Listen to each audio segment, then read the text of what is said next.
언제나처럼 신율의 뉴스 정면 승부. 오늘 하루 정치 뉴스 여러분들께 말씀드리고 함께 생각해보는 뉴스 인앤아웃으로 시작할 텐데요. 오늘도 이우영 아나운서 함께하겠습니다. 안녕하십니까? 안녕하십니까, 이우영입니다. 여태까지 살면서 청취율 조사 전화 받아본 적 있어요, 없어요? 솔직한 얘기로. 저는 살면서 단 한 번도 받아본 적이 없으니까요. 꼭 전화 주시면 제가 직접 뉴스 정면 승부 잘 듣고 있다고 말씀드리도록 하겠습니다. 예, 좀 성의 있게 얘기해 주세요. 정말입니다. 저는 제가 나오는데. 네. 아니 근데 전화 받으면 그러지 않을까요? 그 프로그램 제가 나와요. 그럼요.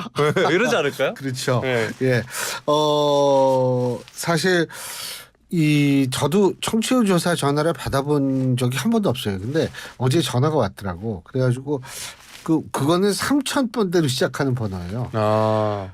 근데 사실은 이 일간지 전화번호하고 비슷했거든요. 거기서 이제 저한테 글 부탁할 때가 많아가지고 전화를 받았더니 뭐라 그러더라? 뭐 딴 얘기를 하더라고요. 그래서 전화 끊었는데 그래도 그렇게 기분 나쁘진 않은 거니까 여러분들이 반드시 좀 전화를 받아주십사 하고 부탁을 드리겠습니다. 전화 받으셨을 때 여러분이 기억해 두셔야 될 게 세 단어입니다. YTN 신율 그리고 뉴스 정면 이것까지. 왜냐하면 승부는 요거는 이 딴 데도 비슷한 프로그램이 있기 때문에 이름이 항상 그것만을 좀 기억해 주셔가지고 그렇게 답변해 주시면 저희로서는 엄청 감사드리겠다는 말씀을 드립니다. 그리고 커피 쿠폰도 드리죠? 네, 저희 샵 0945 우물정 0945로 청취율 기간 특별히 이벤트를 보내드리고 있으니까 샵 0945 우물정 0945로 문자 보내주시면 됩니다. 긴 문자는 100원, 짧은 문자는 50원의 정보 이용료가 부과되고요. 오늘은 특별히 커피 이행시로 재미난 혹은 정면 승부와 연관된 재미난 이행시 보내주시면 저희가 추첨을 통해서 커피 쿠폰 보내드리도록 하겠습니다. 한번 해봐요. 커피 마시고 싶습니다. 필요합니다. 피요 원래 리을 탈락 현상이 나오는 모양이죠. 네. 피요하다. 네. 필요합니다. 네. 나는 커피 마시고 싶습니다. 뭐 이러면은 피나는 노력을 해야지 커피도 마시죠. 뭐 이렇게 할 줄 알았는데. 거기 뭐 느끼는 거 없어요 지금? 다시 한번 해볼까요? 커피 이행시? 이제 끝났어요. 네. 신동진 PD님 한 번만 더 주려니까 네. 한번 해봐요. 커피 주문하신 P-17번 고객님 아이스 아메리카노 나왔습니다. 생각을 아주 깊게 했어요. 네. 아주 성의 있는 이행시였어요. 워낙 카페 좋아하시잖아요. 그렇죠. 네. 네, 별 카페. 네.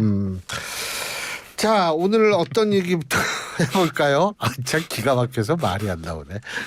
네, 어느 얘기부터 하죠? 네, 오늘 오전에 전해진 소식부터 한번 다뤄보도록 하겠습니다. 예. 대통령실의 이른바 박영선, 양정철 기용설과 관련된 이야기인데요. 오늘 이와 관련한 이 보도가 나왔습니다. YTN과 TV조선 등이 단독으로 한 거죠. 그렇죠. 한덕수 국무총리 후임에 박 전 장관 그리고 이관섭 비서실장 후임에 양 전 원장이 유력하게 검토되고 있다라고 보도가 나왔습니다. 또 신설되는 정무장관직에는 김종민 새로운 미래 공동대표가 유력하다는 내용도 함께 전해졌는데요. 대통령실이 오늘 언론 공지를 통해서 일부 언론에서 보도된 이와 관련한 인선은 검토된 바 없다면서 즉각 선을 그었습니다.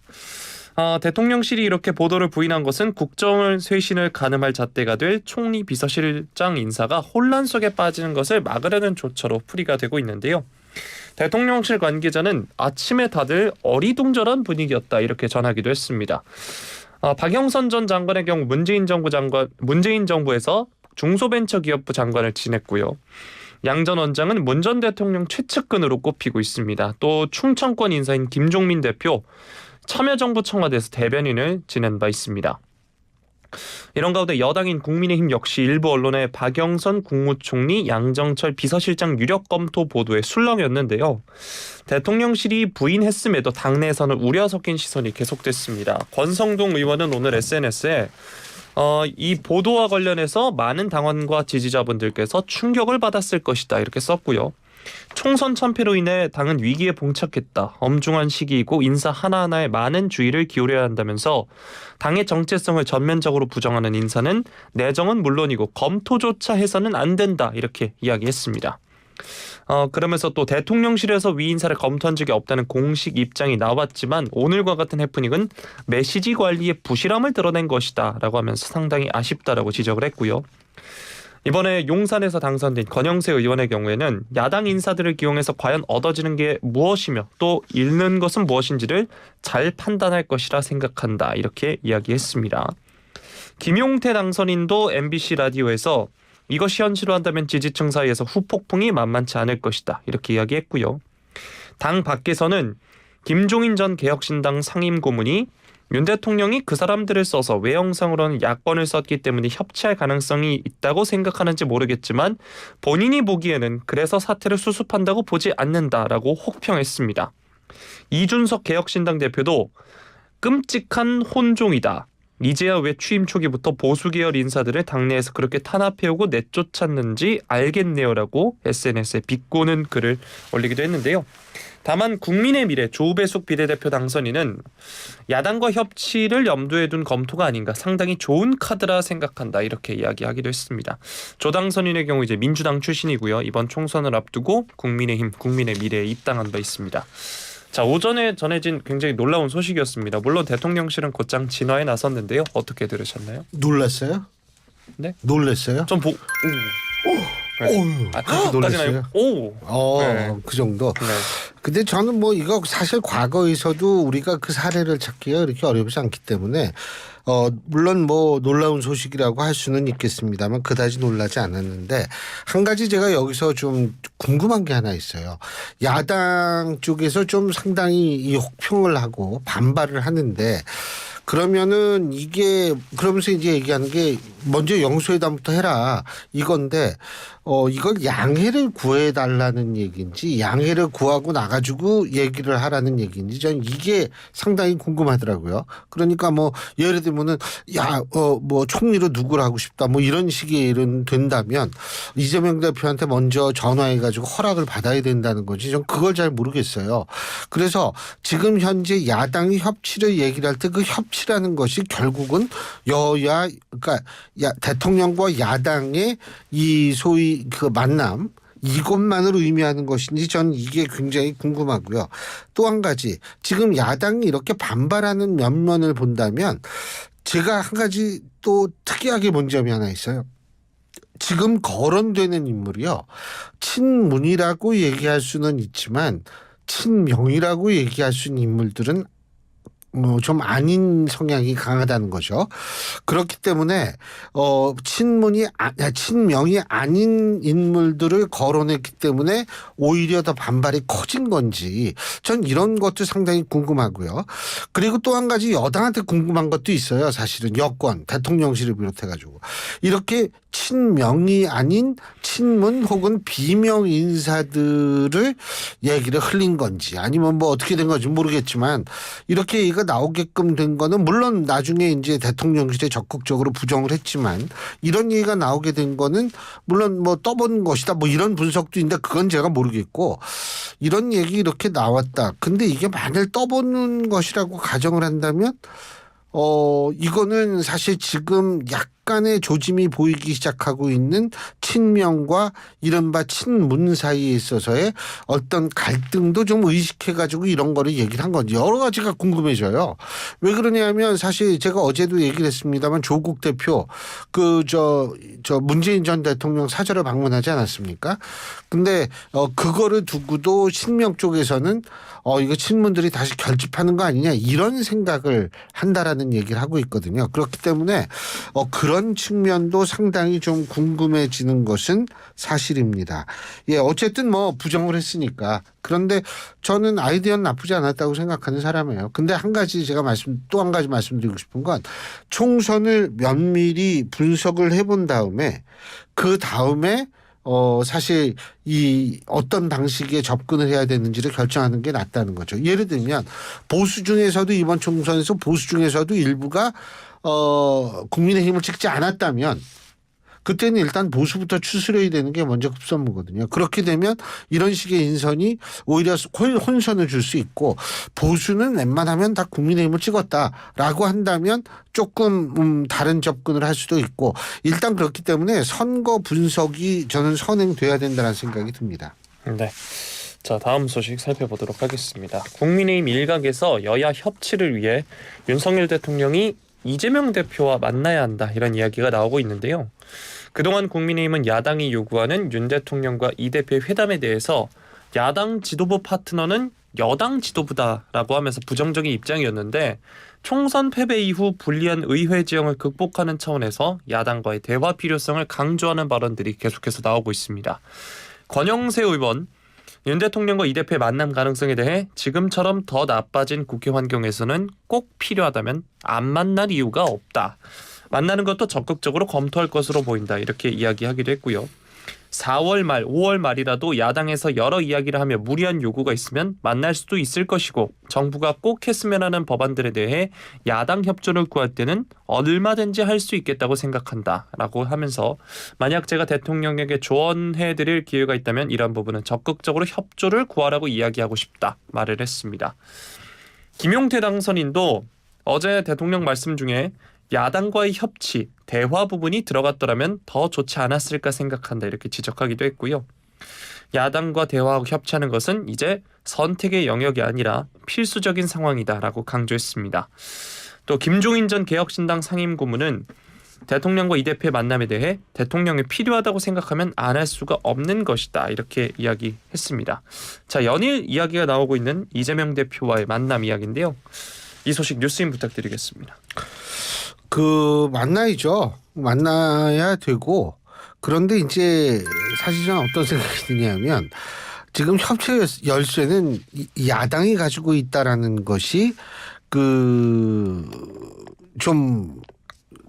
생각이 제 생각이 틀리지 않았다고 생각하는 게 뭐냐면 더불어민주당 홍익표 원내대표가 17일 오늘이죠. 22대 국회 상임위원장 배분과 관련해서 법사위와 운영위는 이번에는 꼭 민주당이 갖는 게 맞다. 이렇게 얘기를 했거든요.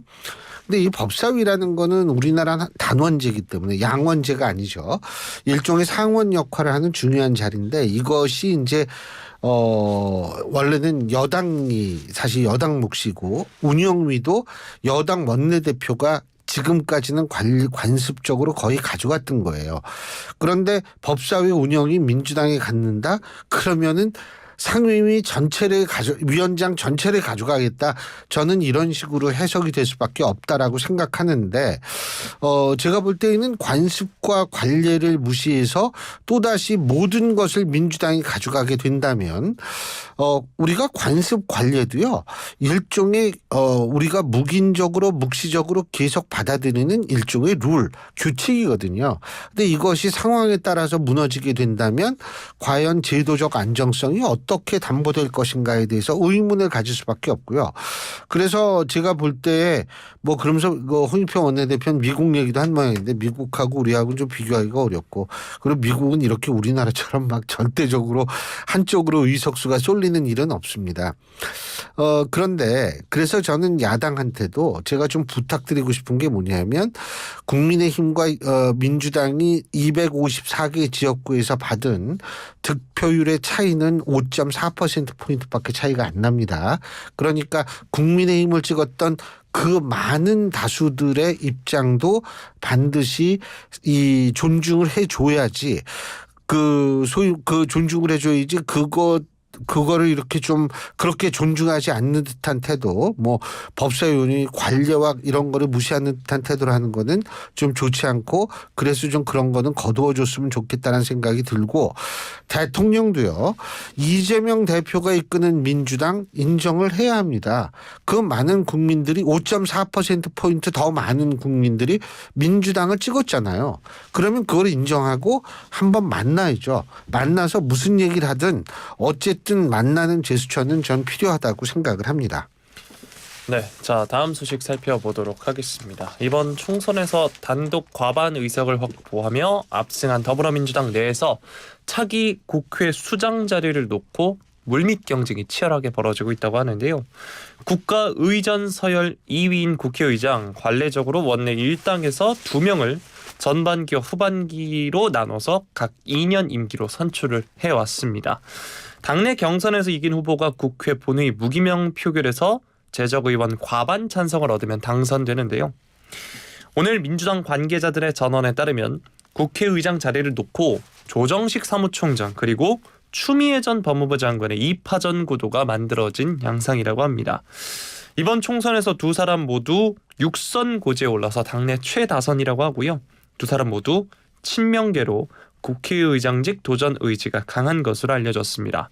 먼저 조 사무총장 이재명 대표 경기도지사 선거와 지난 대선 캠프에서 중책을 맡았습니다. 이번 총선에서 공천 등 실무를 담당하면서 압승을 견인을 했고요. 조 사무총장은 이 언론과의 통화에서 이 대표와 총선개혁 공천을 이뤄내서 총선에서 압도적인 지지를 받아 승리했다. 이 대표와 당과 호흡을 맞출 의장이 필요하다. 이렇게 이야기했습니다. 한편 추미애 전 장관 지난 2016년 당대표로 선출됐고요. 박근혜 전 대통령 탄핵과 문재인 전 대통령의 대선 승리를 이끈 바 있습니다. 문재인 정부 당시에는 법무부 장관 시절 검찰개혁을 강력히 추진하면서 당시 검찰총장이던 윤석열 대통령과 날카롭게 대립각을 세우기도 했는데요. 총선 전부터 6선에 성공을 한다면 헌정사상 첫 여성 국회의장에 도전하겠다는 뜻을 공공연히 밝혀오기도 했습니다. 다만 또 당내에서는 서서히 대두되는 5선 의장론도 있는데요. 21대 국회 내내 여야가 강대강 대치를 벌여온 만큼 거대 양당의 협치를 잘 이끌 일하는 의장을 뽑아야 한다는 여론이 형성되면서 5선 가운데 도전자가 나올 수 있다 이런 관측이 제기가 되고 있습니다. 5선 후보군으로는 김태년, 안규백, 우원식, 윤호중, 정성호 의원 등의 이름이 자천, 자이타이로 거론이 되고 있고요. 이들 역시 친명계로 분류가 되고 있습니다. 이들 가운데 김태년 의원, 우원식 의원 그리고 윤호중 의원은 원내대표를 지낸 바 있고요. 정성호 의원은 친명계 좌장으로 불릴 만큼 이재명 대표와 가깝습니다. 안규백 의원의 경우에는 이번 총선에서 전략공천관리위원장으로 활동한 바 있고요. 뿐만 아니라 원로급 박지원 전 국가정보원장, 정동영 전 통일부 장관도 거명이 되고 있습니다. 자, 민주당에서 5선 이상의 의원이 꽤나 많이 배출되다 보니까 국회의장 후보군에도 여러 이름이 오르내리고 있습니다. 차기 국회의장과 관련해서 어떻게 전망을 하시나요? 야, 이게 참 곤란한 질문이에요. 뭐냐면 저는 사실 국회의장이 누가 되느냐에 대해서 별 관심을 갖고 있지 않습니다. 어차피 다수당에서 국회의장을 가져가는 거고 누가 국회의장이 되던 간에 사실은 지금 같은 상황에서는 상당히 극단적인 대립으로 치달을 수밖에 없는 상황이거든요. 이런 상황에선 국회의장이 누가 되느냐에 따라서 상황이 달라질 거라고 생각하진 않습니다. 정말 죄송하지만 보통은 새로운 국회 임기가 시작이 되면 야, 이번에는 좀 달라져야 하고 뭐 미래가 밝아야 되고 이렇게 얘기를 하는데 저뿐만이 아니라 다수의 이 분석가들은 21대 국회보다 22대 국회가 더욱더 힘들고 어려울 거라고 다 얘기를 하거든요. 그렇기 때문에 그런 상황에서 그리고 사실 그래요. 뭐 국회의장이 중재를 하고 이런 역할도 물론 하지만 또 아무래도 이 국회의장 당적 없거든요. 그러니까 탈당을 해요. 의장이 되면. 그거는 사실 제가 이제 항상 얘기하지만 전형적인 보여주기식 정책이라고 제가 항상 얘기를 하는데 탈당을 하지만 뭐 그렇게 막 정말 엄격한 중립을 지켰던 국회의장이 누구였는지 잘 기억이 가물가물한 건 사실이에요. 그런데 지금 현 국회의장 같은 경우에는 전 그래도 나름대로 최선을 다했다고 생각합니다. 김진표 의장이요. 그런데 이제 사실 김진표 의장은 저는 그래도 좀 뭐 열심히 노력했다라고 생각하는데 그 이전 의장들이 누가 그랬더라 잘 기억은 잘 안 나요. 그렇기 때문에 제 기억력이 나빠서 그럴 수도 있습니다. 그렇기 때문에 저는 사실 뭐 누가 되느냐, 야, 그 누가 되면 뭐가 어떻게 되고 여기에 대해서 별 관심을 안 두고요. 그럼 민주당 내에서 교통정리 잘 하겠죠. 예. 네.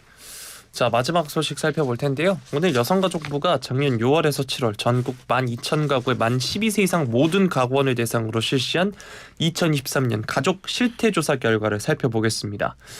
20, 30대 젊은 층 저도 포함되는데요. 자녀 계획 의향을 밝힌 경우가 직전 조사인 2020년 때보다 오히려 많아졌다고 합니다. 자녀 계획이 있다고 응답한 30대 27.6%, 30세 미만은 15.7%로 각각 지난 조사보다 9.4%포인트, 6.8%포인트 올랐다고 하고요. 반면 자녀 계획이 없다고 답한 30대가 44.4%, 30세 미만은 19%로 직전 조사 때보다 10.3%포인트, 13.5%포인트씩 각각 떨어졌습니다. 30세 미만의 65.3%는 자녀 계획을 생각해 본 적이 없다라고 답해서 주로 30세 이후에 자녀 계획 여부를 결정하는 경향을 확인할 수 있었다고 하고요. 자녀 계획이 있는 경우 평균 희망 자녀 수는 1.5명이었다고 합니다. 가사 노동과 돌봄에서 여성의 부담은 여전히 컸지만 젊은 층에선 똑같이 분담하는 경우가 많아진 것으로 조사가 되기도 했고요. 부부간 대화 시간도 늘어났다고 합니다. 배우자와 하루 평균 대화 시간으로는 30분에서 2시간 미만은 증가한 반면 전혀 없음 30분 미만은 감소했다라고 하고요. 네. 전반적인 부부관계 만족도 역시 만족한다는 응답률이 66.2%로 이전 조사보다 높아졌다고 합니다. 부모 입장에서 본 청소년 자녀와 관계에 대해선 친밀하다는 응답 79.3%, 믿는다 85.1% 등의 반응이 많았다라고 하고요.